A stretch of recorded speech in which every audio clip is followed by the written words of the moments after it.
Hello everyone, welcome to AP Euro. This is the second unit review session that we're going to be doing here on AP Sweat. I'm Xander Serini. I'm a student I'm a rising junior. I took the AP exam this May and I almost certainly got a 5 on it. The results don't come out for another month, but I'm almost certain I got a 5 on it. And we are going to be reviewing Unit 2. So this is a shorter unit, so I'm just going to get right into this thing. Unit 2 is really just comes down to Luther and the Protestant Reformation. So here's what we're going to be covering. I'm going to be using my textbook as the basis for the chapters on here. So in my textbook we have chapter 13, which is everything about the Reformation, a little bit of chapter 15, and then we're going to be doing some quizzing. You'll just pause after the questions and think about it by yourself, and I'll give you the answer. And then I'm going to be teaching you how to study on your own time. So chapter 11. So chapter 11, we open up in the early 1500s. And at this time, the Catholic Church was the religious authority in all of Europe besides some of Eastern Europe, which was Orthodox. But we're focusing on the Catholics right here. So the Catholic Church is in charge, it's powerful, and it wants to keep this. But there are 3 problems which are hurting their chances of keeping the stability and power. First of all, there was a lot of loss in trust and prestige for the Catholic Church following the Great Schism. If you didn't watch my last video, the Great Schism is when there were multiple popes at once, and the popes were saying that they were the only real pope and that the other popes weren't real. So that lost a lot of trust in the Catholic Church. Second one is corruption. There was lots of corruption inside the Catholic Church at this time. And 2 things on here, pluralism and sale of indulgences. Pluralism was a phenomenon which happened in the Catholic Church where individual clergy members would hold multiple clergy positions in order to make as much money as possible. And another thing that happened was sale of indulgences. This isn't on the slide, but there was also a lot of nepotism. If you're not familiar with what nepotism is, it's basically people who are high up and in charge giving positions inside of a company or some kind of organization to their family members. So popes would grant their nephews cardinalship, and they would give them these high up positions. And finally, sale of indulgences.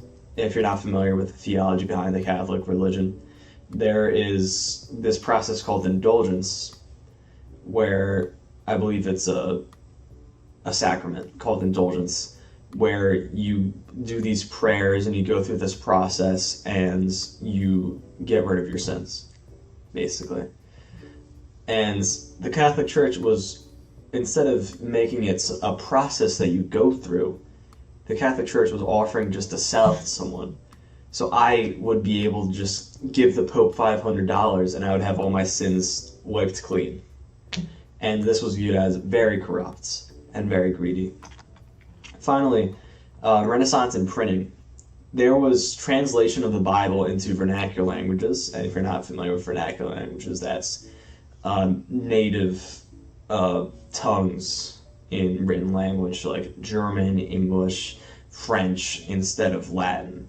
And this caused a problem because it being in vernacular languages allowed for individuals who weren't in the clergy to be able to read and interpret the Bible, and they may read and interpret the Bible in different ways than the priests and the clergy, and that may cause conflict or misinterpretation of the Bible. So the Catholics they were having their power over interpretation of the Bible challenged by translation of the Bible into vernacular. And there was also a shifted mindset, as we'll see later. Thanks to the Great Schism, some Renaissance thinkers like Erasmus were turning more, not against the church, but starting to believe that it needs to reform more and more. Excuse me, I'm going backwards. So new people, new ideas. As I said before, Erasmus was the big-time Christian humanist. He said that we needed to return to older forms of Christianity, and that this modern version is too corrupt. He kind of wanted to simplify everything down and return to the older, more pure ways before there was sale of indulgences, before there was pluralism. Get rid of all this corruption. And notice how he said return instead of like recreate. He didn't want to break off from the Catholic Church. He just wanted to make it better. He wanted to improve it. He didn't want to start his own sect. He just wanted to make the Catholic Church better. And another guy named Thomas à Kempis, I might have butchered that, I am sorry. He said that we don't need a dogma. We don't need a group of people. We don't need an organization. We can practice religion on our own, inside our families, inside our communities.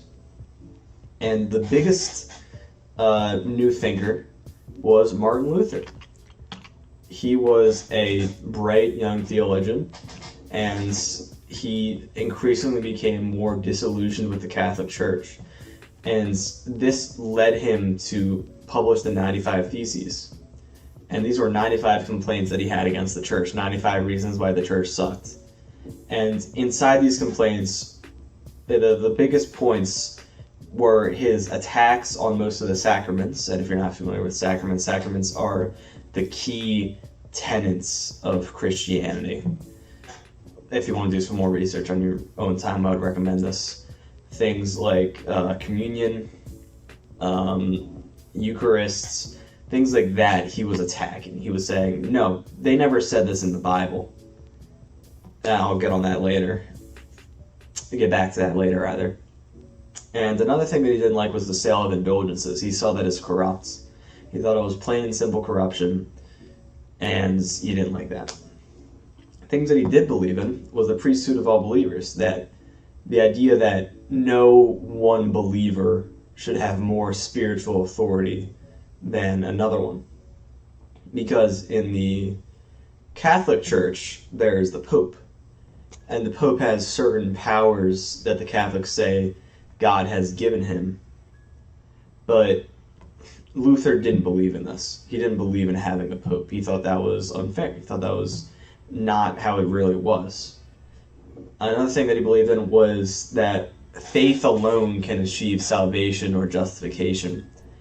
Believing in God, just believing in God, even if you're the worst person ever, if you just believe in God, then you can go to heaven. Salvation or justification is going to heaven. It's synonymous with going to heaven. And this is different than the Catholic belief of that you need to have faith and also perform good works. You need to believe in God, and you also need to do good things. You need to be a good person. And he believed in the idea of Scripture alone. He believed that we need to only interpret and practice our religion as it was stated in the Bible.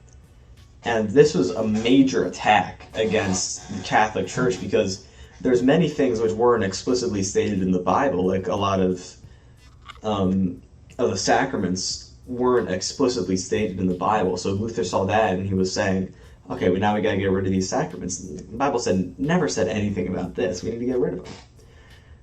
And I'm gonna skip around. I'm gonna skip this bullet point for now. He did not want to split from the Catholic Church at first. He just thought that it was really messed up, and he thought that it really needed to be changed for the better. And, the way that he spread all these beliefs was through debates. He was an excellent debater, and he also was allies with a lot of excellent debaters, and this was spread through that means. Another thing that he spread through was pamphlets using the printing press. This was great to get into nobility. And also wood carvings. This is a big thing. It's quite irrelevant historically, but it always seems that a wood carving comes up on tests. So that's something you should be aware of, that wood carvings are a way that they would spread the beliefs. Because remember, at this time, only a very small part of the population is literate. Most people would see written language and think, well, what are they saying? But wood carvings is interpreted just through the eye. You don't need to read anything. You can just see it and you'll know what's going on. And he was, as I said before, he didn't want to split from the church initially. And then he gets excommunicated at the Diet of Worms. Excommunicated means basically kicked from the church. You can't practice with the church, and you're basically banished. Like, get out of here, Martin. And he went on to make his own Lutheran church after this happened. And it spread. It spread mostly across Germany at first, and it was quite popular enough to the point where peasants were inspired by this. They start subscribing to the Lutheran Church, subscribing to Luther's beliefs, and it's a complete flip of the previous system. So the peasants see how they just put an old system upside down on its head, and they think, man, I wonder what other systems we can turn on its head. So then what they start doing is they start revolting. They have a peasant war, and they're saying in my own dialogue, and this dialogue never really happened, it's just my way of representing it. Peasants say, this whole establishment sucks. We just saw this with the church. Now we're starting to look at stuff like manorialism and feudalism, and we don't like that either, so we're going to start revolting. Are you with us, Luther? And he's just no. And he supports the rulers. And it kind of shows how he was politically savvy. He knew that if he were to support the peasants, then the peasants would be crushed, and then the rulers wouldn't support Luther, and that would be the end of his religion. So, yeah, as I said here, he supports the established countries, and he tries to get cozy with them. And Schmalkaldic Wars, there were two of them, from 1546 to 1555, and they start with the Diet of Augsburg. And this is a meeting between all the... It's a meeting within the Holy Roman Empire. So this is the dialogue I'll explain in more detail in a second. The Catholic Emperor says, Catholic princes say, what? Protestant princes say, what? Not cool, man. I'm going to revolt now because you're trying to make me Catholic. So in actual terms, that's the Catholic Emperor saying, okay, Protestants, you have to be Catholic, or else. And then the Protestants saying, no. Revolting. And the reason why the Catholic Emperor wanted to make them all convert is because he wanted to increase his authority and centralization. If the Emperor can't make the Protestant princes change their religion, if he can't dictate his prince's religion, then can he dictate their foreign policy, their economics? Can he? He didn't think so. So he thought that he had to nip this revolt against imperial authority in the bud, make them change back to Catholic, and he thought that that would help him centralize his power. So the Protestants revolt because they don't like the fact that the Catholics try to control their religion. And it's the Protestant princes versus the Catholic Emperor. And if you're not familiar with the word princes in this context, it's in the Holy Roman Empire, there's three tiers, really. There's Emperor, which controls the entire empire, Kings, which control smaller subsections of the empire, and the Emperor is above the King, and then Princes, who control even smaller subsections of the empire, and they're loyal to the King. In return, the King is loyal to the Emperor. So it's Princes, Kings, Emperor. The princes are the smallest ones. So they revolt against the Emperor. Some of them, the Protestant ones, revolt against the Emperor. And the emperor wins the first war from 46 to 47, but then the Protestants win the second one. And this ends with the Peace of Augsburg. And it results in pluralism for Catholics and Lutherans. So pluralism in this context, as opposed to the one before with the Pope and clergy, refers to the rights that is given for princes to determine the religion of their holdings. So if I were a prince, the religion of their holdings. So only the princes get to choose what their religion is, and then whatever religion they choose, their subjects, their peasants, have to follow too. So if I'm a prince and you're my subjects, and I can choose either to be Lutheran or I can choose to be Catholic, you're going to have to follow what I say.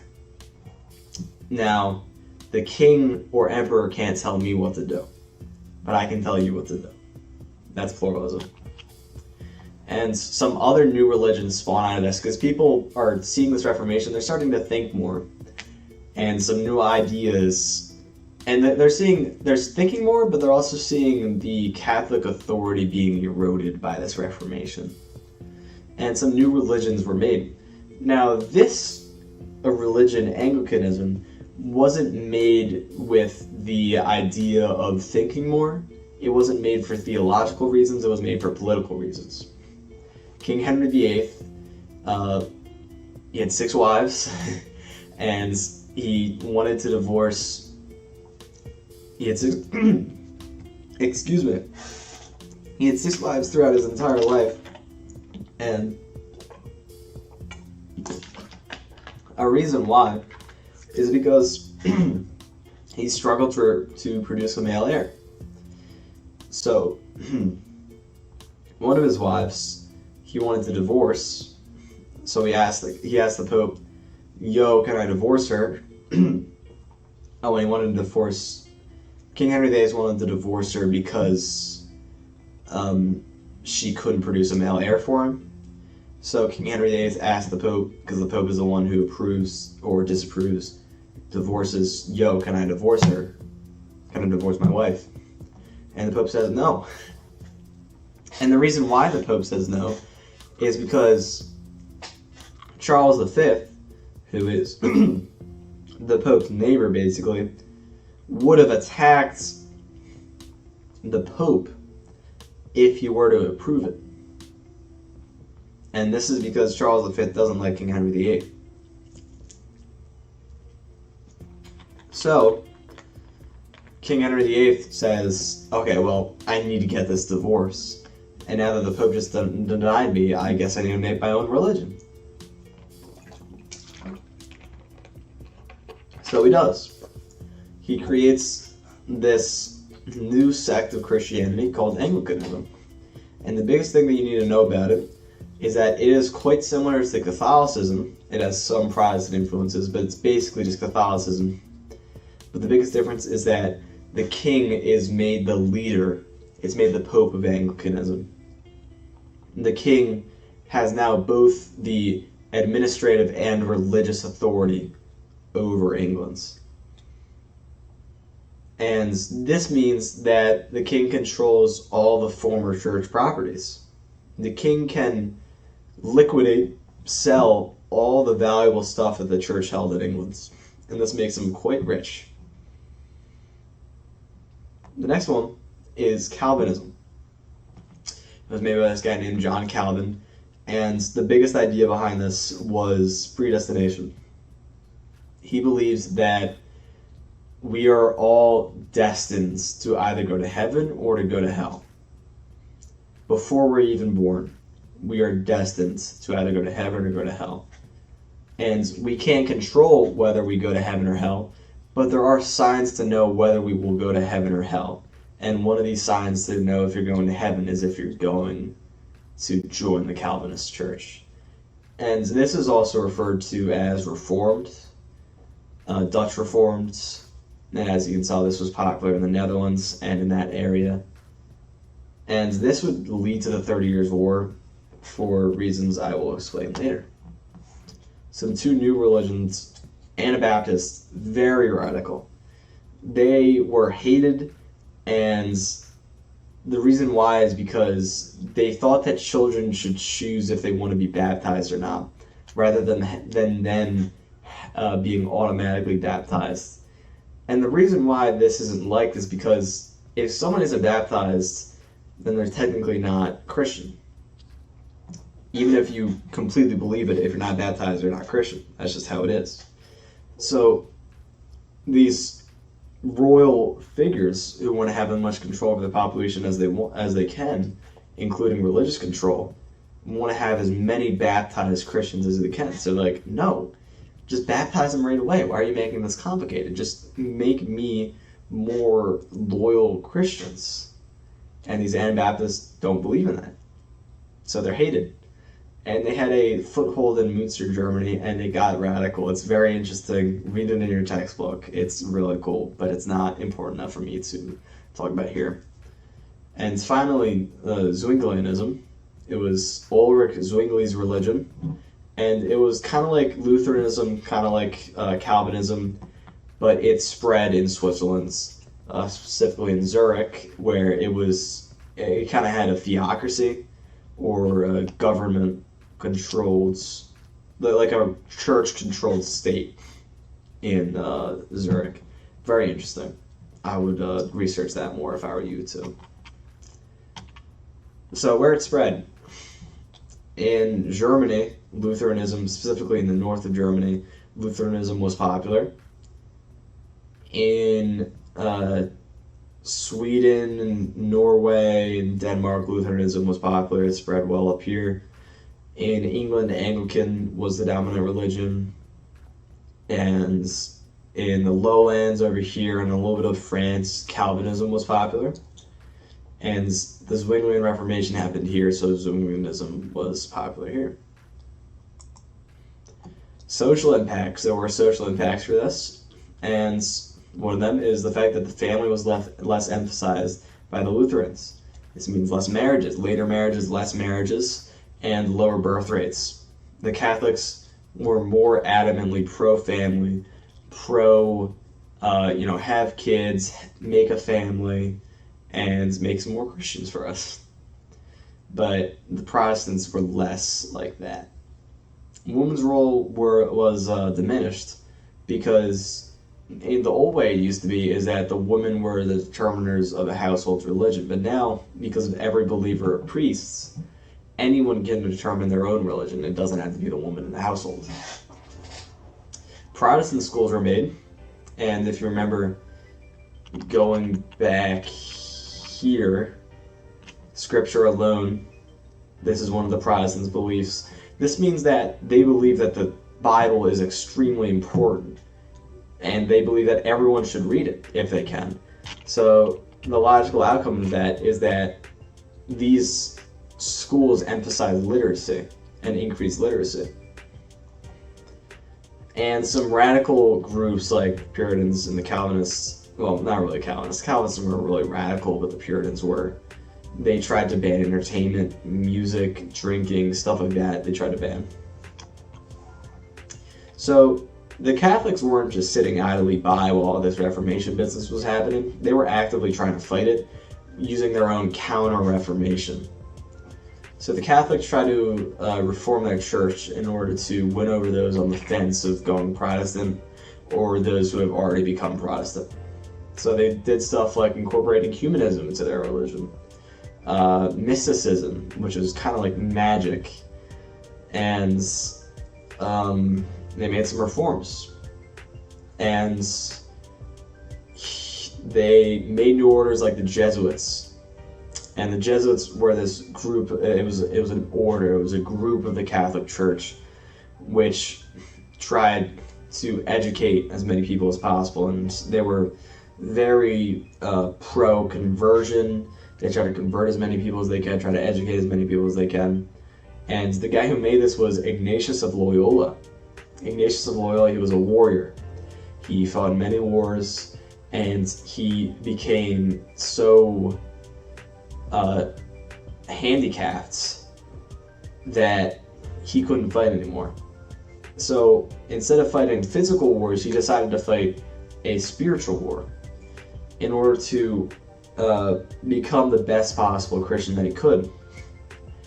And he journals this and instructs other people on how to do this too through his book called The Spiritual Exercises. So he was the guy who made the Jesuits.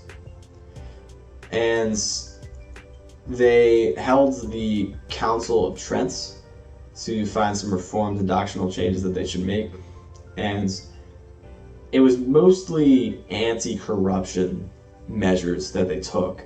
So they stopped the sale of indulgences, and they made some compromises, but they tried not to lose their beliefs.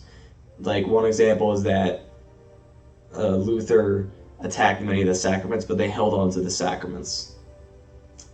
And they also decided to stop gatekeeping. Vernacular Bibles, they allowed for those to be dispersed. And I would recommend doing some more research on some of these things. I didn't go too well in depth into it here. Actually, I'll just research it real quick and I'll cut. Okay, so it turns out I wasn't too far off. It was mainly ending the sale of indulgences, which they saw as corrupt, ending corruption and sexual immorality inside the church. St. Teresa of Avila was the biggest mysticist here, and she tried to bring many people into her mysticist order. And there was also the Index of Prohibited Books, which Pope Paul IV made, and it defined what is Catholic theology and what is not Catholic theology. It was a lot, Council of Trent in this Counter-Reformation was a lot of defining what they really believed as Catholics. More war. So, the French Wars of Religion. Huguenots are French Calvinists. They're referred to as Huguenots for whatever reason. And this French Wars of Religion were Huguenots versus the Catholics. The Huguenots consisted of a lot of high-up nobles, and the Catholics consisted of the king and the rest of the nobles inside of France. So the Catholics and Huguenots had these noble families. Oh, well, I should address this line first. Lots of nobles became Huguenots because they wanted to gain more autonomy. And you can kind of think about control, a king's control over their nobles and nations as tentacles. The more tentacles you have and the more that those tentacles are doing, the more control that you have. Some of these tentacles are economic control, military control, and another one is religious control.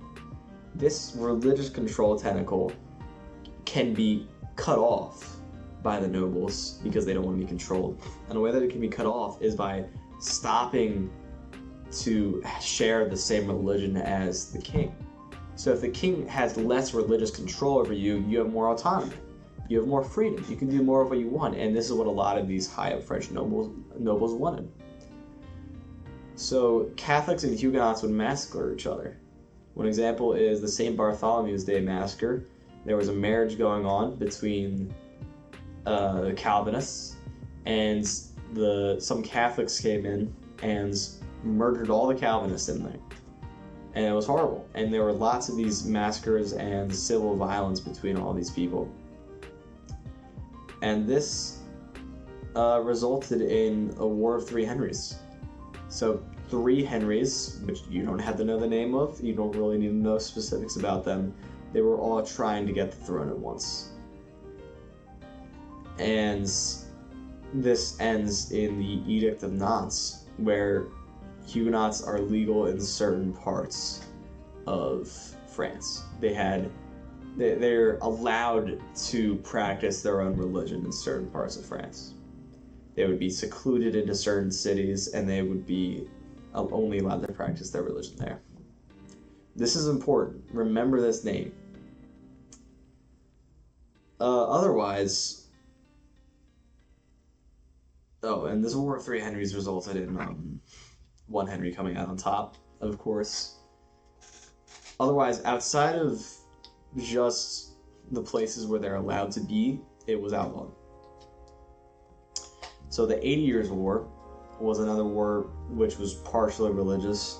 The Netherlands, at that point called the United Provinces, They were Protestant Calvinists, I believe, and they were under Spanish control. But they started rebelling because of religion. The Catholics were Catholic, or the Spanish were Catholic, and the Netherlands or United Provinces were Protestant. And the Netherlands thought that they were being taxed too much, and they also didn't like the fact that the Spanish were trying to centralize. So the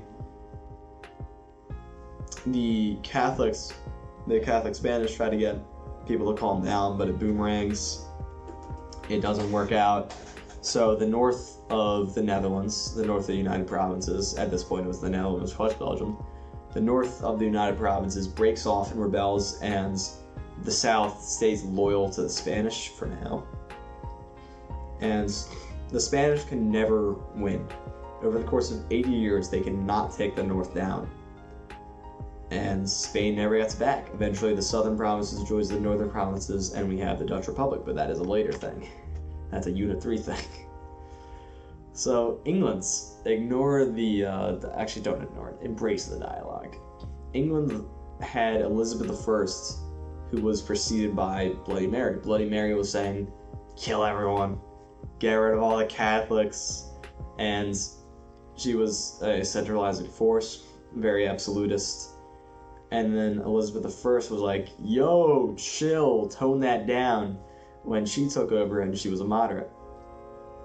And that's something that she's known for, being level-headed, not swinging too much one way or the other, not swinging too Catholic or Protestant, not swinging too progressive or conservative, kind of just being moderate. And the biggest part of her reign was her foreign policy decisions. She supported the Huguenots in France because they were anti-France, and she didn't like the French. As we saw with the 100 Years' War, England and France do not like each other. She pirated Spain, if you remember Pirates of the Caribbean. The privateering was very harmful to Spain. They did not appreciate that. So, and also, the Dutch Calvinists were supported by Elizabeth I in England. And Elizabeth I did this so that Spain would be weakened, because she just didn't like Spain. So Philip II, the Spanish king, tries to invade England to make England stop supporting the Netherlands, and also to make England stop privateering. So he uses the Spanish Armada, this massive collection of ships, this massive navy, and tries to invade England. But if you remember, many of you in your middle school history classes probably learned about this. Didn't work out. They all got shipwrecked, basically. And the English held on, and they kept supporting the Netherlands, and they kept privateering. So the Peace of Augsburg, we mentioned this earlier. Do you guys remember this? Hopefully you do. It was the settlement which ended the Schmalkaldic Wars, and it allowed for pluralism. Pluralism, in this context, is allowing for princes to determine the religion of their holdings and their subjects. And the Calvinists were jealous. The Calvinists also, it allowed for pluralism for only Catholicism and Lutheranism. So the Calvinists were jealous. The Calvinists also wanted to be able to practice their own religion. So they rise up, basically. And with the support of the Protestants, they go against the Catholics. And the Lutherans were kind of in this, with the support of the Lutherans, they go against the Catholics, The Lutherans were in this because they just wanted less control from the emperor. They were happy with their situation religiously, but they just still wanted less control from the emperor. And it ends up with the Catholic emperor versus Lutheran and Calvinist nobles, princes, and kings, I think. I think Bohemia, that was a kingdom. I think they supported the Lutherans and Calvinists, but that's aside. You don't need to know that much. So it ends in a stalemate. Basically, nothing really happens, but there are 4 phases that you need to know. It starts with the defenestration of Prague. Defenestration means the throwing out of a window, which is a really cool term. I use that a lot. I also partake in that activity a lot. Put that aside. There are 4 phases. First is the Bohemian revolts, following the defenestration of Prague. 2 Protestant nobles chucked the Catholic out of a window. So Bohemia, this was basically a revolt from Bohemia. The act of chucking a Catholic emperor's envoy out of a window, that was a revolt. That started the revolt, and the Catholic emperor tried putting it down and succeeded, but the war expanded. It became larger than just Bohemia. Other parts of Germany started revolting. And the king of Denmark-Norway, which was a union between Denmark and Norway, smells blood. And he intervenes on the sides of the Protestants. And he tries to take some land from the HRE, basically. So, the Danish revolt, excuse me, this isn't supposed to be a revolt, it's Danish phase rather, lasted from 1625 to 1629. So it's basically just the Danish coming in and being like, yeah, we're gonna take land from you, and then like as soon as they exit out the hallway to get into the arena, they get sucker punched and so they get bodied immediately. So they just withdraw, they whimper back to freaking Copenhagen. And then the Swedish smell blood, and they say, okay, let's get in there. Let's try to get some power for ourselves. And their ruler was Gustavus Adolphus, brilliant mind, brilliant military minds, and he was a capable leader. He starts bodying the Austrians, and if you don't really know what I mean by bodying, this might just be slang that I use, but like destroying, wrecking, beating the Austrians in times of Protestant desperation. And this action of bodying, of beating the Austrians, elevates Sweden to a continental power. It makes them a continental force instead of just kind of just like off in a part of Scandinavia that no one cares about. And Gustavus Adolphus receives funds from the French, and you might be thinking, why? This doesn't make sense. The French are Catholic. The French have been fighting Protestants themselves. Why would they be funding a Protestant power who's supporting Protestants which are rising up against the Catholic? And the reason why is because the French hate the Austrians. And this is a perfect display on how this war was political. It turned political. It wasn't religious the whole way through. It started out religious with the defenestration of Prague, communism, all that, but then it turned political. France realized that they could weaken Austria by supporting the Swedish, and they did that. They funded the Swedish. And Gustavus Adolphus dies he dies in battle, and the Swedish become less aggressive. They lose their leader, they take a step back, they think, okay, we gotta regroup. And then the French come in. And the French come in the French phase. So France declares war on their fellow Catholic Habsburgs, betraying their own religion, betraying the Pope in a religious war. They declare war on the Catholic Habsburgs. And it's slow, it's grimy, no one's really winning. So it just ends with the Treaty of Westphalia. And with the Treaty of Westphalia, everyone in the HRE can practice their own religion. It makes religion a completely private practice. The government has no control over it. You can determine your own religion. And this is the nail in the coffin for the HRE. If you remember before, the HRE is already decentralized. It already is useless. But it becomes even more decentralized and useless because of this. The emperor can't even exert enough control to tell his subjects what their religion is. And that was very baseline. That's something that's uniform throughout all of Europe, where a king should be able to tell their populace what religion they should be. And the emperor can't do that. That is a horrible sign. That should be a red light flashing. that the emperor is losing power. So decentralization is going on here because of that. And here's some art stuff. There is two movements that you have to know in this. There are two movements that you have to know in this. The first one is Mannerism. And this was kind of like a bridge phase. It's not important enough where it would show up on an AP test most likely. But it is a bridge phase. You might get it on your unit tests. It's a reaction to the Renaissance's orderliness and perfection. If you remember from the Renaissance, it's naturalist, it's geometrically precise. But this is kind of showing how, no, art is art. It's not just perfect replication. It's supposed to have feeling and emotional expression behind it. So because of this emotional expression, you start seeing weird stuff,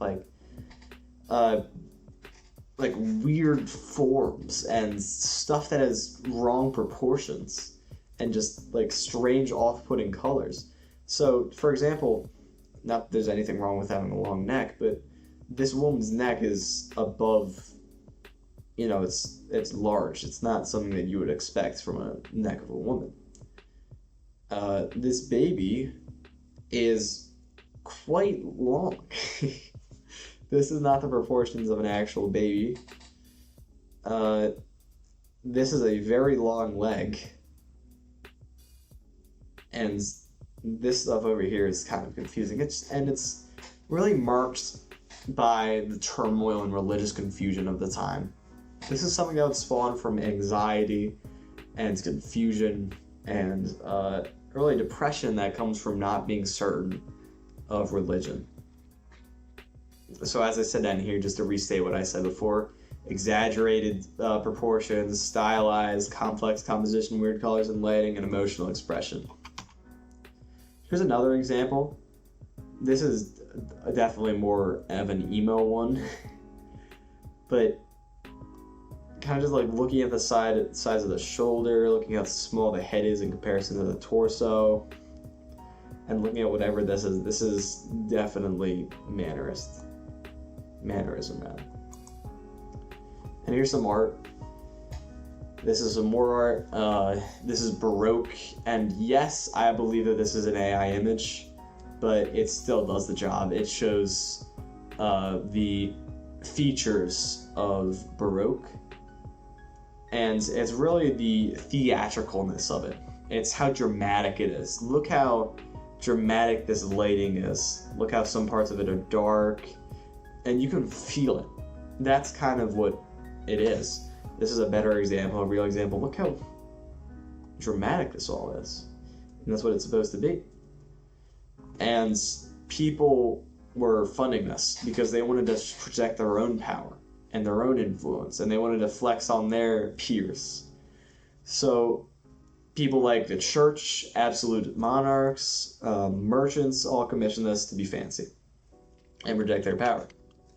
So here are some questions. And I'm going to pause this and make sure I know all the answers. And I would recommend you pause and go through all of these. Okay, so the main causes of the Protestant Reformation are as follows.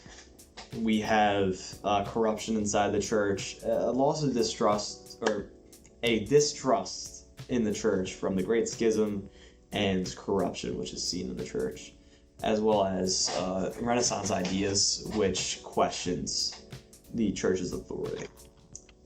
And for the second question, who was Martin Luther and what was key criticism of the Catholic Church?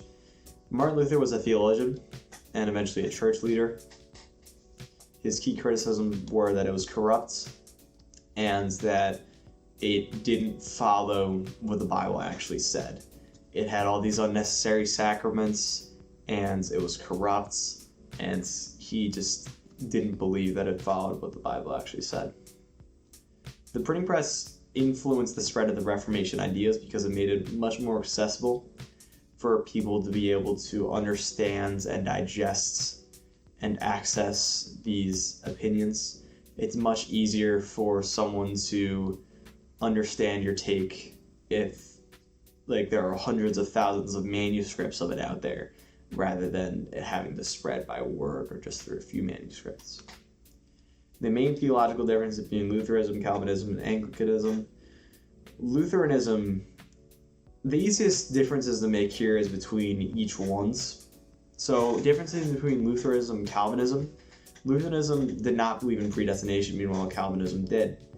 The difference between Calvinism and Anglicanism. Anglicanism was much more Catholic. They didn't adopt the same amount of Protestant ideas as everything else, and they were basically Catholic at the start. At some points they started shifting more Protestant, but it was much more Catholic. And Lutheranism and Anglicanism, again, Anglicanism was much more Catholic. And the best way to display that is that Anglicanism believed in communion, meanwhile Lutheranism and Calvinism didn't really. Let me verify that real quick, because that doesn't sound right to me, but I'm just going to make sure. As I often am, turns out I was wrong about that. Calvinists and Lutherans believed that it was symbolic, that communion was symbolic. Meanwhile, Catholics and Anglicans believed that it was actually real. That it's called transubstantiation. I'm not really sure. But it believed that the body and blood of Jesus Christ was actually in bread and wine, which you have during Mass. Meanwhile, Protestants like Lutherans and Calvinists didn't believe that. They believed that it was just symbolic. So the Catholic Church responded to the Reformation. Also, for this point, I would do your own research because this is one of the points where I'm weak on. The Catholic Church responded to the Reformation through their Counter-Reformation. Their efforts included things like the Council of Trent, where they would, firm their stance, unite the Catholics behind this singular Catholic identity. They would introduce the banned books lists, as I call it, or the Index of Forbidden Books, as Pope Paul IV would call it. And they would get rid of the sale of indulgences and try to prevent corruption as much as they can. The causes and outcomes of the French Wars of Religion. That's one I can answer right here. You can pause if you want to. Causes would include the fact that Huguenots were gaining in power and that there was civil violence between Huguenots and Catholic families. We can see this in the St. Bartholomew days, a massacre. The 30 Years' War impacted the political and religious landscape of Europe by making Austria less powerful, the HRE less powerful. It made Sweden more powerful. It kind of transformed into this continental power. And it made France more powerful. And it made some of the smaller states inside of the HRE, like Prussia, became more powerful. Religiously, it kind of set the precedent for private practice of religion rather than public forced practice of religion. Religion played an important role in the Dutch Revolt. I'll let you pause if you want to answer that yourself. Religion played an important role in the Dutch Revolt because it was one of the reasons why they revolted. The Netherlands revolted because one reason why they revolted was because they were Calvinists. Meanwhile, the Spanish were Catholic, and they didn't like the fact that the Catholic Spanish were trying to make the Netherlands, who were Protestant, they were trying to make them convert to Catholicism. The political effects of the Reformation in the HRE is the weakening of the Holy Roman Empire. It made it so that these smaller princes felt that they had more autonomy, felt that they didn't have to directly follow everything that the emperor said. Like, if they were thinking, if I can practice my own religion, then I can also have my own foreign policy, have my own economic policies. So the Catholic emperor really didn't like that. So they tried putting it down, it didn't work, and HRE is weakened. Boom. King Henry VIII created Anglicanism because he wanted to divorce his wife.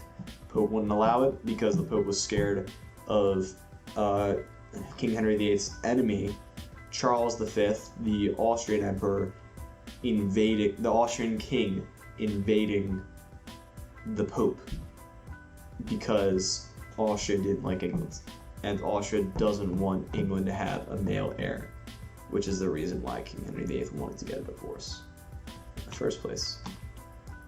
So do any of you have questions? If you do, leave them in the comments below. I will try to answer them, but keep in mind that many of you are probably watching this during AP season. So if that's the case, the earlier the better. I have my own APs, I have my own tests to study for. And how to study. The way I recommend study is getting a friend of yours to study with you. You yap about something, maybe you go off this slideshow and you start yapping, like for example, for art, there's mannerism, which is a bris phase, yap, yap, yap, yap, yap, yap. And then your friends would outline it all. And you would go through it like this. Your friend would outline it, and then once you finished outlining it, you would highlight what you don't know. And then you'd go back over it. Maybe make flashcards. Maybe just quiz each other on it until you know for sure. And that's all I got. Thank you all for watching this. I hope you guys do swell on your test or your exam. And leave comments if you have any questions or suggestions or comments.